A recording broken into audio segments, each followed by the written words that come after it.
Well done, well done. So I'll get back to that, but I wanted to begin just with the words of Amilcar Cabral, the words that many of you in this room know well, but I think it helps to ground us.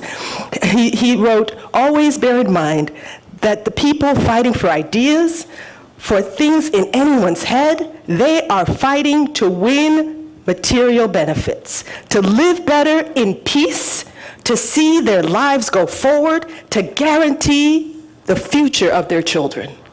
I think he captures it well. The mandate of this session, talking about development and democracy, it is about the future. It is about the children. It is about material well-being for our people. And as you know, Professor Robinson is always great. I was like, yes, Afrobarometer is wonderful. And I think it is important for us to dive deep and to understand some of the elements that are contributing to why people responded the way they did to those surveys.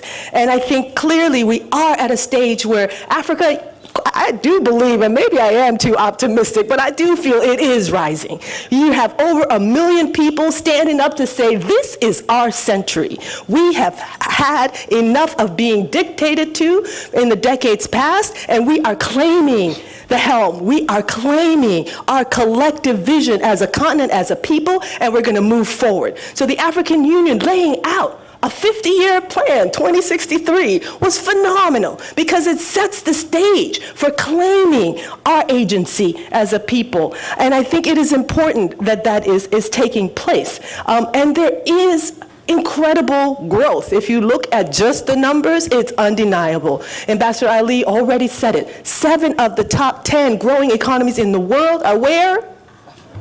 They're where? Africa, it's undeniable. But at the same time, there is growing and sustained, persistent inequality, right? The Occupy folks, those visionary young people in all their brilliance, they said the 1% versus the 99%. That is very much alive on the African continent. The 1%, that elite that is tied with multinational corporations, that is tied with really serving the interests of others outside the continent and not putting the needs of their people first, they are living large. And we all know it, right? They are really enjoying the benefits of the continent. But I think if we are to look, and again, it's Patrice Lumumba who probably said it best when he said, the resources of Africa must feed the children of Africa. And in too many instances, we see that the resources of Africa are not benefiting the people. And it's not just now, we know, from the days of the slave trade, right? It was African human resources that drove the global economy. And it is still today resources from Africa, the diaspora as well, right? But especially resources from Africa that are, again, driving the global economy. We know well, without the coltan from the Democratic Republic of the Congo, and yes, this is Break the Silence Week, where we're going to talk about the over 5 million people killed because of a war to control coltan, the mining interests that need the coltan to produce cell phones and iPads and all the rest, right? 80% of the world's supply coming from the Democratic Republic of the Congo, right? But if you look, whether it's the DRC or it's the Niger Delta, where oil has been flowing since 1956, the people on whose land the resources lie are living in conditions worse than their grandparents did. It is unconscionable. And what is making the inequality worse is now this growing scourge of land grabs. In my own country of Liberia, just in the last 3 years, you have had over 2 million acres of land appropriated. The thought is, oh, well, people, because of the war, they moved off their land. They don't need that land, right? But what is in fact happening is the land is being appropriated by international investors, largely European, American, and some Asian, right, that are essentially stripping people off their ancestral lands, seizing the land to basically grow fuel to feed cars. This phenomenon of biofuels, it may sound good, right? Energy for the future and all of that, but it is devastating our communities. And it isn't, it's country after country. Ethiopia, I would take my full 10 minutes to list all the countries where this land grab phenomenon is happening. But what is the result? People being pushed off their lands, some of them being pushed to urban areas where their is not enough infrastructure, are not enough jobs, and what we see the result, people getting on boats to go look elsewhere, to be able to have a livelihood, to put food on the table, to feed their children. 200 people died in just this past week alone, right? It is a scourge that must end. But the inequality isn't just because of the land grabs. There is also commodity pricing. Again, the resources of Africa, vital for the world economy, but yet we are not controlling the pricing of those resources. And so what we see is a steady decline now of commodity prices, which is having an impact in terms of generating resources from those vital natural products. The other issue is remittances, the fall of remittances from folks in the diaspora. Remittances are far outweighing trade and aid combined in terms of being able to sustain economies throughout the continent. And what we see, because of the impact of the global recession, don't let me talk about the last 16 days of this government shutdown, but the impacts on people who are losing their homes through foreclosure here in the US and elsewhere, and are unable to sustain the level of remittances that many countries have come to rely on, is also having an impact on growing inequality.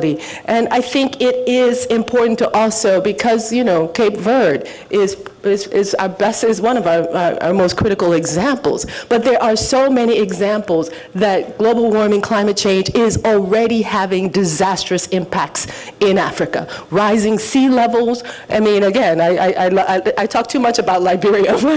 Liberia is one of the places where you're already seeing, you know, I visit one of my uncles living near the sea, and you have to literally climb because it is now, it's like a 7-foot incline. What used to be at ground level is now 7 feet up. You have to climb to get to their front door. The sea is actually encroaching on the land, and what we're seeing, again, increasing floods, increasing volatility of storms.